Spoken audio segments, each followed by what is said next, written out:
Hello everyone, आपका स्वागत है आपका अपना एमबीए चैनल में। और आज हम एक बहुत इंटरेस्टिंग और काइंड ऑफ पावरफुल टॉपिक सीखने वाले हैं which is hypothesis testing. MBA students के लिए ये कॉन्सेप्ट क्यों इम्पोर्टेंट है? सिंपल सी बात है।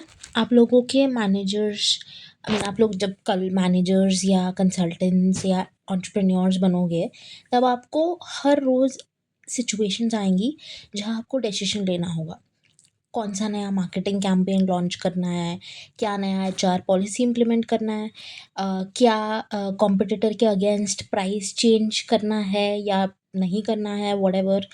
अब ये प्रॉब्लम हर डिसीजन के पीछे एक अजम्पशन को पॉइंट आउट करता है, राइट? तो मतलब आप जो भी डिसीजन लेते हो, तो वो आप एक गेस, एक बिलीफ और एक एक्सपेक्टेशन के साथ लेते हो, जिसको हम अजम्पशन कहते हैं। लेकिन बिजनेस में आप सिर्फ अजम्पशन के बेसिस पे नहीं चल सकते हो, क्योंकि दैट इज़ वेरी रिस्की।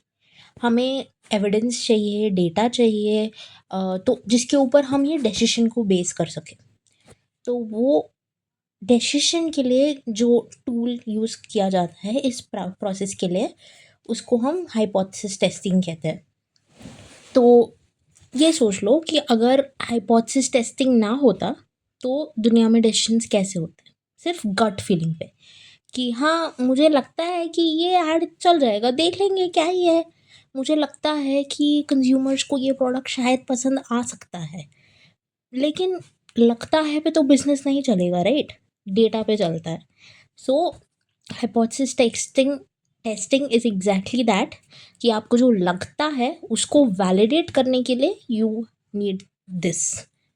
तो सबसे पहला कॉन्सेप्ट इसमें है नल और ऑल्टरनेटिव हाइपोथेसिस। ये एमबीए में एक फंडामेंटल कॉन्सेप्ट है। नल हाइपोथेसिस को आप समझ लो एज अ डिफ़ॉल्ट असम्पशन। मतलब बाय डिफ़ॉल्ट हम कहते हैं कि कोई इफ़ेक्ट नहीं होगा।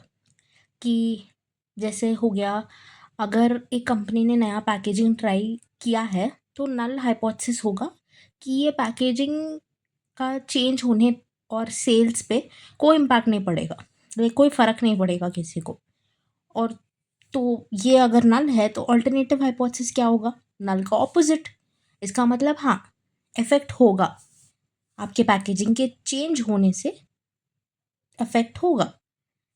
तो this is your entire concept basically. तो एक और एग्जांपल होगा, जैसे हम कोई और कॉन्टेक्स्ट पे चले जाते हैं सेल से। एचआर के उसमें समझ लो कि आपकी कंपनी ने एक नया ट्रेनिंग प्रोग्राम लॉन्च किया है। तो आपका नल क्या होगा कि ट्रेनिंग से एम्प्लॉय में कोई चेंज नहीं आएगा। और आपको ऑल्टरनेटिव हाइपोथेसिस होगा कि ट्रेनिंग से एम्प्लॉय परफॉर्मेंस इम्प्रूव होता है। ठीक है। अब ये एक चीज़ इम्पॉर्टेंट है यहाँ पे कि नल हाइपोथेसिस को रिजेक्ट करना प्रूव करता है कि ऑल्टरनेटिव हाइपोथेसिस जो है वो स्ट्रॉन्ग है। लेकिन हम कभी भी बिल्कुल नल को 100% प्रूव नहीं कर सकते। हम सिर्फ बोल सकते हैं कि एविडेंस के बेसिस पे नल को रिजेक्ट करना रीजनेबल है। अब अगला कॉन्सेप्ट पे जाते हैं विच इज़ पी वैल्यू। मैं इसको बहुत सिंपल तरीके से एक्सप्लेन करने की कोशिश करूँगी। सोचो, एक क्रिकेट मैच हो रही है। बैट्समैन 10 बॉल खेलता है और 10 बॉल पे सिक्सर मार देता है। अब आपके दिमाग में एक असम्पशन है कि ये प्लेयर एवरेज प्लेयर है, उसका स्किल नॉर्मल है। ये असम्पशन है नल हाइपोथेसिस। अब आप देखते हो कि उसने 10/10 सिक्सर मारा है। आपको क्या लगेगा? ये तो बहुत रेयर है। मतलब आप मतलब इसका चांस ही बहुत कम है एक एवरेज प्लेयर के लिए स्पेशली। तो वो जो वैल्यू है, that is your P value. P value ये बताता है कि नल हाइपोथेसिस ट्रू होता तो ऐसा रिजल्ट ऑब्जर्व करने की प्रोबेबिलिटी कितनी होती। अगर वो प्रोबेबिलिटी छोटी है, जैसे 0.01 या 0.03, तो आप कहते हो कि यार, नल पे भरोसा करना मुश्किल है, लगता है ऑल्टरनेटिव ही सही है। एक और एनालॉजी ले लेते हैं कोर्ट रूम की। जज के पास एक नया केस आया है जिसका नल हाइपोथेसिस है कि अक्यूज्ड जो है वो इनोसेंट है।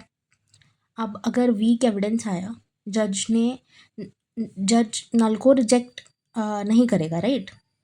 अगर स्ट्रॉन्ग एविडेंस आया, जैसे आई विटनेसेस, सीसीटीवी, सब कुछ वगैरह वगैरह, तो जज बोलेगा कि नल को रिजेक्ट करो, अक्यूज्ड गिल्टी है। पी वैल्यू एविडेंस के साथ उसकी स्ट्रेंथ बढ़ जाती है, राइट। तो रूल ऑफ थंब यहाँ पे ये है कि अगर पी 0.05 से कम है तो एविडेंस स्ट्रॉन्ग है नल के अगेंस्ट, और अगर पी वैल्यू ज़्यादा है 0.05 से या फिर उसका इक्वल है तो एविडेंस वीक है, नल को रिजेक्ट नहीं करेंगे, राइट। तो अब तीसरा कॉन्सेप्ट हुआ आपका कॉन्फिडेंस इंटरवल। ये एमबीए के लोग के लिए बहुत रिलेवेंट है, क्योंकि इसमें हमें सिर्फ डेसिशन नहीं बल्कि इम्पैक्ट का साइज भी समझ आता है।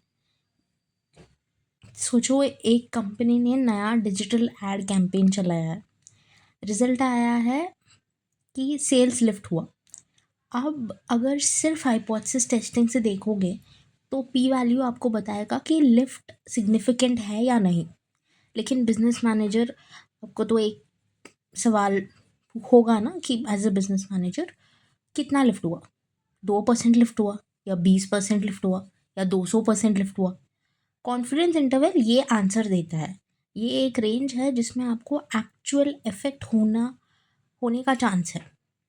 सपोज हम बोलते हैं कि 95% confidence interval of sales lift is 4% to 12%। मतलब हम 95% श्योर है कि इस रेंज में लिफ्ट होगा। और सबसे इम्पोर्टेंट ये है कि अगर इस रेंज में ज़ीरो आता है तो इसका मतलब है कि आपका इम्पैक्ट हो भी सकता है और नहीं भी हो सकता है। लेकिन अगर पूरा इंटरवल पॉजिटिव है तो इम्पैक्ट स्ट्रॉन्ग होगा। तो कॉन्फिडेंस इंटरवल में हमें सिर्फ येस और नो आंसर नहीं मिलता है, बल्कि एक रेंज मिल जाता है जो आपका डिसीजन को वर्थवाइल है कि नहीं उसको सीमेंट कर देता है। तो let's go for a big example now to completely solidify our concepts। एक एफएमसीजी कंपनी ने डिसाइड किया कि वो अपना शैम्पू का नया पैकेजिंग डिज़ाइन में लॉन्च करेंगे, और मैनेजमेंट को लगता है कि नया डिज़ाइन जो है वो अट्रैक्टिव है और इससे सेल्स इंक्रीज़ हो सकती है। लेकिन पैकेजिंग चेंज करना चीप नहीं होता ऑब्वियसली, उसमें आपको डिज़ाइन कॉस्ट लगेगा, सप्लाई चेन चेंज करना पड़ेगा, मार्केटिंग स्पेंड होगा, बहुत बहुत सारी चीज़ें होती है। तो मैनेजमेंट इसको पहले टेस्ट करना चाहता है। तो दो हाइपोथेसिस बनेंगे। एच ओ जो होगा वो होगा आपका, sorry H negative, H not, जो भी बोलोगे आप उसको, वो होगा आपका कि नया पैकेजिंग से सेल्स पे कोई इम्पैक्ट नहीं करेगा। और आपका H1 होगा कि नया पैकेजिंग सेल्स बढ़ाता है। तो आपका एक्सपेरिमेंट डिज़ाइन करोगे आप, कंपनी एक रीजन चूज़ करेगी जहाँ पे वो नया पैकेजिंग को ट्राई करेगी, उस रीजन को हम बुला लेते हैं रीजन बी। और एक रीजन चूज़ करेगी जहाँ पे पुराना पैकेजिंग ही रहेगा, जो हो गया समझो रीजन ए। डेटा कलेक्ट करते हैं दोनों रीजन से, और अगर सपोज़ ए का एवरेज सेल्स है 1000 यूनिट्स पर वीक और रीजन बी का एवरेज सेल्स है 1100 यूनिट्स पर वीक, तो दोनों का डिफरेंस क्या हो गया, 100 यूनिट। अब ये सवाल है कि ये जो 100 यूनिट का फ़र्क है ये पैकेजिंग की वजह से ही है कि मतलब ऐसे, या फिर सिर्फ ऐसे चांस में हो गया, बाय चांस।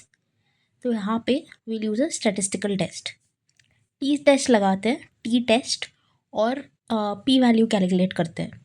सपोज़ आपका पी वैल्यू आया 0.03, मतलब सिर्फ 3% चांस है कि ये डिफरेंस नल हाइपोथेसिस के अंदर आ सकता है, इसीलिए हम नल को रिजेक्ट करते हैं। कॉन्फिडेंस इंटरवल भी देख सकते हैं। सपोज़ आपका सी आई आ गया 50 यूनिट्स से 150 यूनिट्स के बीच, मतलब हम 95% श्योर है कि असली लिफ्ट इसी रेंज में है, और रेंज में ज़ीरो तो नहीं है, तो इसका मतलब पैकेजिंग चेंज जेन्युइनली बेनिफिशियल है।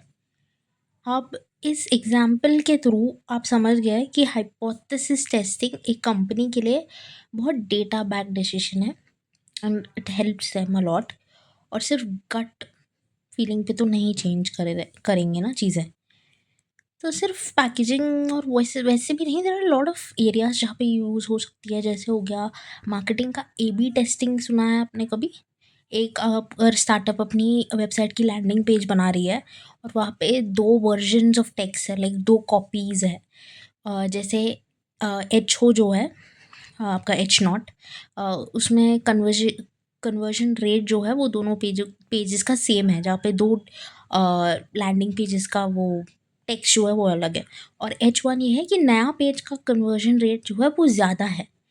तो यहाँ पे अगर डेटा आया, समझो हमने टेस्टिंग किया एंड हमें पी वैल्यू मिला 0.01 और सी आई पॉजिटिव है, तो इसका मतलब आपका कंक्लूजन है कि नया लैंडिंग पेज जो है वो बेटर है।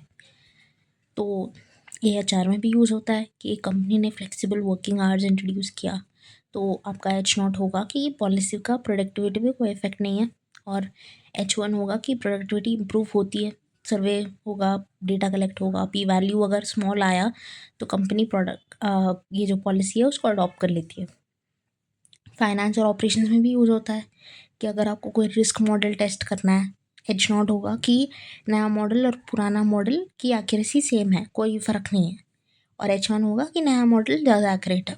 तो डेटा एनालिसिस के बाद अगर नल रिजेक्ट होता है तो बैंक अपना नया मॉडल जो है वो कॉन्फिडेंटली इम्प्लीमेंट कर सकता है। तो अभी रैप अप करते हैं इसको। हाइपोथेसिस टेस्टिंग एक तरीका होता है जो हमें हेल्प करता है अपने अजम्पशंस को टेस्ट करने में। इसके सिंपल स्टेप्स होती है, जैसे नल और ऑल्टरनेटिव हाइपोथेसिस को डिफाइन करो, डेटा कलेक्ट करो, स्टैटिस्टिकल टेस्ट लगाओ, पी वैल्यू देखो, कॉन्फिडेंस इंटरवल को इंटरप्रेट करो, डिसीजन लो। एमबीए स्टूडेंट्स के लिए लर्निंग और ये सब data testing is very important. Hypothesis testing आपको प्रोजेक्ट्स का फाइनल जो डिसीजंस है उसमें बहुत हेल्प करता है। सो आई रियली होप कि this video help you to understand the basic concepts in a better way. Thank you so much for watching. Please like, share, subscribe.